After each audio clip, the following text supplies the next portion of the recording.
አንቺ ዛሬም ነገም ወደፊትም ሰራተኛ ነሽ። በቃ ጭልኛው ዛሬ ምልምሽን ነጥቅሻል። ብሩክን እንዳረገዝኩለት ስነግረው ላይ ነው የሚጠላሽ። ትሰሚኛለሽ? እንደማንኛውም ተራ ሰራተኛ ሰራሽበትን ከፍሎ ወርውሮ ያስወጣሻል። ከዛ ማህሌት ምን ብላኝ ነበር ታያለሽ። ከሰማሽኝ ያንቺ እቅድ እንዲሳካ ምንም ነገር አላደርግም። እሺ እርምሽን አውጪ። በጣም ህልመኛ ነሽ። እኔ ትላንት መጥቼ ለረጅም ጊዜያት ባሌ ጋር ስተኛበት የነበረው አልጋ ላይ በድጋሚ ተኝቼ ነው ያረገዝኩት። አሰላት እንገሪ ሲጀመር አላረገሽም። አርግዘሽ መተሽ ከሆነ ደግሞ ሂጂና የልጅሽን አባት ፈልገሽ አምጪ። አንቄ ነው የምገልሽ። አውጪልኝ። ማን እንደሚገድል አሳይሽ። ወፈረ መሰለሽ እንዴ? መሰለሽ ወልስ በጣም ታንክሽ አለሽ እንዴ ቅዱስ ምን ያደረግሽ ነው? እሷ ናት ልትመታኝ ነበረ። አይ አውቃ ነው ሆን ብላ ነው። ኤሌክትሪክ ሲያስይዘኝ ነበር። ከየት መጣ ብልግና ነው?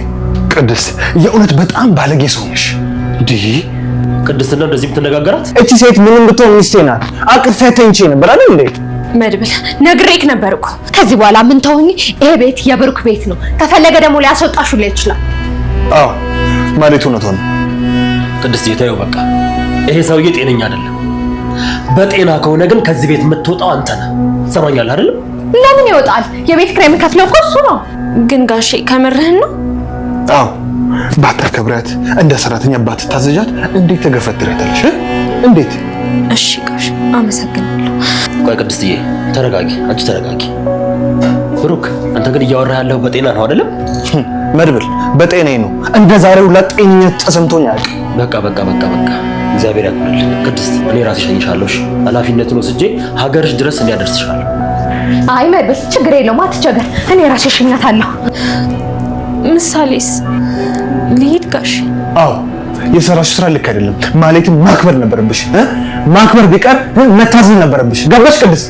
እንዲያውም እኔ ልብስሽ ላምጣልሽ። አንድ ሻንጣ ነው ያለሽ፣ ወረውርሻለሁ። ምን ጥቅም ለሽ ትሄጃታለሽ? ቅድስት ከዚህ በኋላ ማድረግ ያለባት ወደ ኋላ መመልከት ሳይሆን ልብሶቿን እቃዎቿን ይዛ ከዛ ቤት መውጣት አለባት ማለት ነው። ወይ ወደ ሀገሯ መሄድ ወይ ደግሞ እዛው ከተማ ውስጥ ሌላ ስራ ፈልጋ መስራት አለባት ማለት ነው። ባለፈውም እሷ ብሩክን ብላው ነበር አንተ የውሳኔ ሰው አይደለህም ብላዋለችና ብሩክ ደግሞ አሁን እንዳየነው ሙሉ ለሙሉ ለማህሌት ደግፎ ለማህሌት ወግኖ ቅድስትን ሲናገራት ነበር ማለት ነው። ሲናገራት ራሱ ቃላቶችን ሳይመርጥ ነበር። ቅድስት እዛ ጋር መጥፎ ሰው ወይ ደግሞ ያደረገችው ነገር ጥሩ እንዳልሆነና ቅድስት ባለጌ እንደሆነች አድርጎ ነው እዛ ጋር ሲያወራ የነበረው ማለት ነው። ማህሌትን ከዚህ በፊት እኛም ብሩክም እናቃታለን። ማህሌት ምን አይነት ሰው እንደሆነችና ብሩክ ላይ ስታደርስ የነበረውን በደል ሁሉ ከብሩክም አልፋ ምሳሌ እንድትሞት ራሱ ምን ያህል ሌት ተቀን ስትለፋ እንደነበረ አይተናል። ያ ሁሉ ነገር ደግሞ እንዳይሆን ቅድስት ከብሩክ ጎን ቆማ በሁሉም ነገር ስታግዘው ነበር። ለብዙ ወራት ራሱ የነ ብሩክ ቤት ተቀጥራ እንደ ደሞዝ ሲከፍሏት የነበረውን ገንዘብ አጠራቅማ ነበር። ያንን ገንዘብ ራሱ ብሩክ ገንዘብ ቸግሮት ገንዘቦችን ከተለያየ ቦታ በሚያሰባስብበት ሰዓት እሷ ያቅሟን ያጠራቀመችው ራሱ እቺ ነገር ለአንዳንድ ነገር ትሆናለች በሚለው ያንን ነገር ሰጥታው ነበር። ብዙ በደሎች ቅድስት ላይ ደርሶ ነበር በብሩክ ምክንያት ማለት ነው። ብሩክን ላግዘው ምሳሌንም እንደ እናት ሆኜ ላሳድጋት ባለችው ማለት ነው። ከመጀመሪያ ቀን ጀምሮ ማህሌት የመጀመሪያው ክፍል ላይ እንዳየነው ምሳሌን ለመግደል ምግቧ ላይ መርዝ ካደረገችበት ቀን ጀምሮ ቅድስት በብዙ ነገር ምሳሌ ስትታደጋትና ብሩክን ስትደግፈው ነበር ማለት ነው። እዚህ ጋር ደግሞ ብሩክ የመለሰላትን መልስ አይተናል። አሁን ላይ ማህሌት ላይ ተደርቦ ምንም እንኳን ቢሆን ማህሌት እኮ ሚስቴ ነች እንደ ሰራተኛ መታዘዝ አለባት ብሎ ቅድስት እዛ ጋር የዛ ቤት ሰራተኛ እንደሆነች ብሩክም አስታውሷታል ማለት ነው። ይሄ ደግሞ ቅድስትን ምን ያህል ልቧን እንደሚሰብርና ምን ያህል በራሷ እንድታዝን ያደርጋል ማለት ነው። እሷ ይሄንን ነገር ፈርታ ነበር እዛ ጋር ለመድብል ራሱ ስትነግረው የነበረው ማለት ነው። ባለፈው ብሩክና ማህሌት አብሮ የተኙ ጊዜ ብሩክ እዛ ጋር ቅድስትን አታሏት ነበር። አብረን ተኛን እንጂ ምንም የተፈጠረ ነገር የለም ብሏት ነበር። ያ ማለት ብሩክ ያኔ ቅድስትን ዋሽቷታል ማለት ነው። ምናልባትም ማህሌት እዚህ ጋር እያወራች ያለችው ነገር እውነትም ሊሆን ይችላል። አሁን እሷ እያለች ያለችው አርግዣለሁ፣ ያረገዝኩት ደግሞ ከብሩክ ነው። ይሄንን ዜና ለብሩክ ከነገርኩኝ አንቺን ከዚህ ቤት አሽቀንጥሮ ነው የሚያባርሽ ብላ ቅድስት ላይ እየተሳለ እየተሳለቀች ነውና ብሩክ ደግሞ እዛ ጋር ሳሎን ተቀምጦ ነበር ስልክ እየጎረጎረ። ሁለቱ ቅድስት ማህሌትን አንገቷን አንቃት ነበር ከኪችን ወደ ሳሎን የመጡትና በመሃላቸው ምን እንደተፈጠረና ቅድስት ራሱ ለምን ማህሌትን እንዳነቀቻት ለማጣራት አልሄደም። እሱ ያየው እዛ ጋር ቅድስት ማህሌትን አንቃ ስትገፈትራት ብቻ ነው ያየው። ለምንድነው እንደዚህ ያደረገችው? ማህሌትስ ምን በድላት ነው ቅድስት እንደዚህ ያደረገችው የሚለው ነገር ጸቡ ራሱ እንዴት እንደተጀመረ ሊያጣራ አልፈለገም። እሱ በቀጥታ ነው እዛ ጋር ማህሌት ላይ የተደረበው ማለት ነው። ይሄ ደግሞ ቅድስት ለሱ ብዙ ነገር አድርጋ ከዚህ በፊት ለሱ ስትከፍል ለነበረው ነገር እንደ ምላሽ ተደርጎ ቅድስት ከዛ ቤት መውጣት አለባት ማለት ነው። ከዚህ በኋላ መጎዳት የለባትም ወይ ደግሞ መበደል የለባትም። ይበቃታል። ከዚህ በፊት ራሱ እሷ ላይ ሲደርስ የነበረው ማለት ነው። ማህሌትም እሷ ላይ ስታደርግ የነበረውን ነገር አይተናል። ከዚህ በፊት ቅድስትን ለማስገደል ራሱ የሆነ ሰው ቀጥራ መንገድ ላይ እንዲወጓት አድርጋ ነበር ቅድስት በምሽት ወጣ ማለት ነው። ያኔ ማህሌት ያላዘነችላት ለቅድስት አጋቹ ልጅ ነበር ለቅድስት አዝኖ ትንሽ ብቻ ጨረፍ አድርጎ ቅድስትን የተዋት እንጂ ማህሌት ያኔ ራሱ ቅድስት እንድትሞት ፈልጋ ነበር ማለት ነው። ያ ሁሉ በደል ደግሞ የደረሰባት በብሩክ ምክንያት ነው። እዚህ ጋር ብሩክን ላግዘው ከብሩክ ጎን ልቁም በሚል ማለት ነው። ማህሌት ብዙ ነገር ብሩክ ላይ ለማድረስ ስትሞክር ቅድስት ደግሞ የማህሌትን ክፋትና ተንኮል ስለምታውቅ ያኔ ማህሌት ያንን ነገር እንዳታደርግ ዱላዋን ብሩክ ላይ እንዳታሳርፍ በብዙ መንገድ ስትከላከልለት ነበር ማለት ነው። ብሩክ ደግሞ በስተመጨረሻ ለቅድስት የመለሰውን መልስ አይተናል ማለት ነው። በእርግጥ ቅድስት ባለፈው ራሱ ወደ ሀገሯ ልትሄድ ነበር ያኔ እነሱ ከማህሌት ጋር የተኙ ጊዜ ማለት ነው። ያኔ መድብል ነው ያስቀራት። ይሄንን ነገር እኔ ያጣራለሁ ብሎ ያኔ ብሩክ ራሱ ሲያወራው ብሩክ ደግሞ አብረን ተኛን እንጂ በመሃላችን ምንም ነገር አልተፈጠረም ብሎ እዛ ጋር መድብልንም ዋሽቶት ነበር ማለት ነው። ቅድስት ደግሞ እዛ ጋር መድብልን ስለምታከብሩ ነው መድብል እኔ ይሄንን ነገር አስተካክላለሁ፣ ይሄም ቀን ያልፋል። ማህሌት እዚህ ቤት የገባችው ለምስክርነት ነው። ካሌብንና ዝናን ለመጣል ማህሌት ታስፈልገናለች በሚል ነው የሷ ቃል ወደ ህግ ቦታ ሄዶ እሷ እነሱ ላይ ከመሰከረች እነሱ እስር ቤት ይገባሉ። የሷ ቃል በጣም ያስፈልገናል በሚል ነበር መድብል ያኔ ቅድስትን ያሳመናትና ወደ ሀገር እንዳትሄድ ያስቆማት ማለት ነው። አሁን ደግሞ በስተመጨረሻ ላይ እንዳየነው ያኔ ለቅድስት ቃል የገባላትን እኔ ይሄንን ነገር አስተካክላለሁ፣ አንቺ ወደ ሀገር ቤት መሄድ የለብሽም የሚለውን ነገር አሁን ላይ ቅድስትን ይቅርታ እየጠየቃት እሱ ራሱ እስከ ሀገሯ ድረስ እሷን መሸኘት እንደሚችል ነው አሁን ላይ ለቅድስት እየነገራት ያለው ማለት ነው። ይሄ የሚያሳየው መድብል ራሱ ምን ያህል በወንድሙ እንዳዘነ ነው። እዛ ጋር ብሩክ በተናገረው ነገር ብሩክ አሁን ላይ እያደረገ ባለው ነገር ምን ያህል እንዳዘነበት ነው የሚያሳየው ማለት ነው። ለዚህ ደግሞ ቅድስት ከዚህ በኋላ ምንም እዳ የለባትም እዛ ቤት ውስጥ ማለት ነው። እሷም ከዛ ቤት ወጥታ የራሷን ህይወት መኖር አለባት ማለት ነው።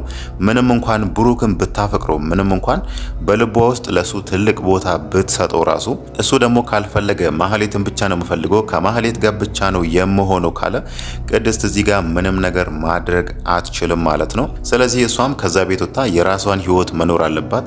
ወደ ሀገር ቤት ባትሄድ ራሱ ብዙ ቦታ ስራ አለ፣ እዛ ሄዳ ስራ መስራት ትችላለች ማለት ነው። ሌላ ሰው ቤትም ለተወሰነ ጊዜ ራሱ እንደ ሰራተኝነት ተቀጥራ ብትሰራ እሷ ህይወቷን መለወጥ ትችላለች ማለት ነው። ከዚህ በፊት ለብሩክ ራሱ ስትሰራ የነበረው ያለ ደሞዝ ያለ ክፍያ ነበር እሱ ቤት እንደ ሰራተኝነት ስትሰራ የነበረው ማለት ነው። መጀመሪያ ላይ እንደ ሰራተኝነት ሰርታ እሱ ሲከፍላት የነበረውን ደሞዝ አጠረቃቅማ ያኔ ለሱ ለሕክምናው ለአንዳንድ ወጪ የሆነው ዘንድ ሰጥታው ነበር። ከዛም በኋላ ምንም ክፍያ ሳትቀበለው ነው ለዚህ ሁሉ አመታት እነሱ ቤት ስትሰራ የነበረው ማለት ነው። ብሩክ ደግሞ በስተመጨረሻ ላይ የመለሰላትን መልስ አይተናል ማለት ነው። በዚህ መሃል ምንም ምክንያት አይኖረውም ብሩክ ምናልባት ከዚህ በኋላ ያንን ነገር እኮ ያደረኩት ለዚህ ምክንያት ነው ብሎ ምንም ምክንያት አይኖረውም። በዚህ መሃል እሱን ያስገደደ አንድም ሰው የለም ማለት ነው። እዚህ ጋር ቅድስትን ይቅርታ ጠይቆ ያኔ እኮ እንደዚህ ያደረኩሽ ለዚህ ምክንያት ነው ብሎ የሚያስቀምጠው ነገር አይኖረውም ማለት ነው። ማህሌትም መጀመሪያ ላይ ተስማምታ ነበር። እሱም መድብልም ቁጭ አድርጎ አንቺ እዚህ ቤት የመጣሽው ለብሩክ ሚስት ለመሆን ወይ ደግሞ ሚስትነቱን ፈልገሽ ሳይሆን ለምስክር ስለምታስፈልጊ ነው። እዚህ ቤት ውስጥ አንድ ክፍል እንሰጥሻለን። ከዛም በኋላ ከኛ ጋር እየሰራሽ ዝናና ካሌብ ድክመታችሁን እየፈለግሽ ለኛ ትነግሪናለሽ። ከዛም በኋላ እኛ ደግሞ እንከሳቸዋለን። ያኔ እነሱ ላይ ትመሰክሪያለሽ የሚለውን ነገር በዛ ነገር ማህሌትን አሳምኗት ነበር። እሷም በስተመጨረሻ ላይ እኔ ሚስትነቱ ይቅርብኝ፣ ግን ደግሞ እንዳላችሁት እዚህ ቤት ውስጥ አንድ ክፍል ስጡኝና መጠለያ ይሆነኝ ብላ ነበር። ኤፍራታም ከቤቷ ስላባረረቻት ማህሌት እዛ ጋር መግቢያ ስላጣች ማለት ነው ዝና ራሱ ጋር ያስቀምጣት አልፈለግም።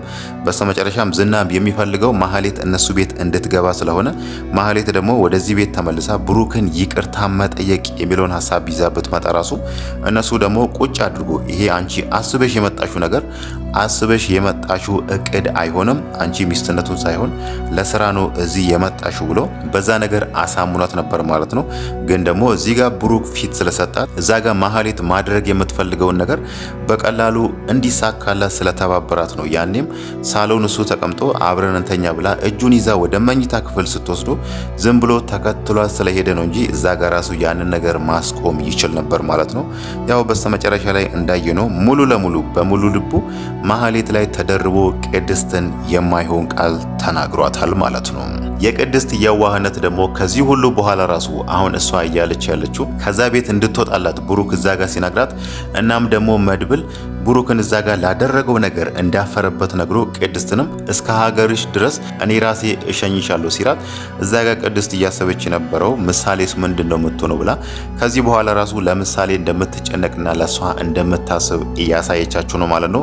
ከዚህም በኋላ ብሩክ የእጁን እንደሚያገኝ ግልጽ ነው። ቅድስት ከዛ ቤት ከወጣች ማህሌት ወደ ቀድሞ ማንነቷ መመለሷ አይቀርም። ምናልባትም በቀላሉ እሱን አሳልፋ ራሱ የዝና እጅ ልታስገባውም ትችላለች ማለት ነው። ቀደም ብለን እንደሰማነው ዝናና ካሌብ ሲያወሩ የነበረውን ነገር ሰምተናል። እነሱ በብሩክ ምክንያት ብዙ ገንዘብ ስለከሰሩ እዛ ጋር ብሩክን ለመግደል ዛሬ ሲማከሩ ነበር ማለት ነው። ኬዙ በቀጥታ ከኛ ጋር ስለሚያያዝ ይሄን ነገር በጽሞና ተከታተሉትና ጉዳቱንና ጥቅሙን አጢናችሁ ብሩክ መገደል አለበት የሚለው ነገር ላይ ተስማምቷልና ያ የነሱ እቅድ ደግሞ እንዲሳካላቸውና ዝናና ካሌብ እዛ ጋር ያወሩትን ነገር ብሩክን መግደል የሚለውን ነገር በቀላሉ እንዲያሳኩ ማህሌት እዚህ ጋር ትልቁ ሚና ለነሱ ትጫወታለች ማለት ነው። ይሄ ደግሞ የሚሆነው ብሩክ እዚህ ጋር በሰራው ስህተት ነው። እዚህ ጋር ቅድስትን አስቀይሞ ማህሌት ትሻለኛለች ምንም ነገር ቢሆን እኮ ማህሌት ሚስቴ ነች ብሎ እዛ ጋር በሙሉ ልቡ ደረቱ ነፍቶ እንደዛ ሲናገር ይሄ ነገር በኋላ ላይ ትልቅ ዋጋ እንደሚያስከፍለው ማወቅ ነበረበት ማለት ነው። ከጊዜ በኋላ እሱን ብቻ ሳይሆን ራሱ ልጁ ራሱ እንደምታሰቃይ ግልጽ ነው። እዛ ጋር ምሳሌም በጣም እንደምታሰቃይበት እናውቃለን ማለት ነው። ማህሌት አሁን ላይ እንደዚህ ምስኪን ወይ ደግሞ ጥሩ ሰው የመሰለች በጣም ስለተቸገረች ነው የገንዘብ ችግርና እሷን የሚያስጠልላት ሰው ስታጠነው እዚህ ጋር እንደተቀየረችና ምስኪን ሰው ለመምሰል የሞከረች ማለት ነው። ከጊዜ በኋላ ደግሞ ያሰበችው ነገር ከተሳካላትና ብሩክ እሷን እንደ ሚስት ከተቀበላትና እንደ በፊቱ አብሮ መኖር ከጀመሩና እጇ ላይ የሆነች የተወሰነ ገንዘብ ከያዘች ወደ ቀድሞ ማንነቷ መመለሷ አይቀርም ማለት ነው።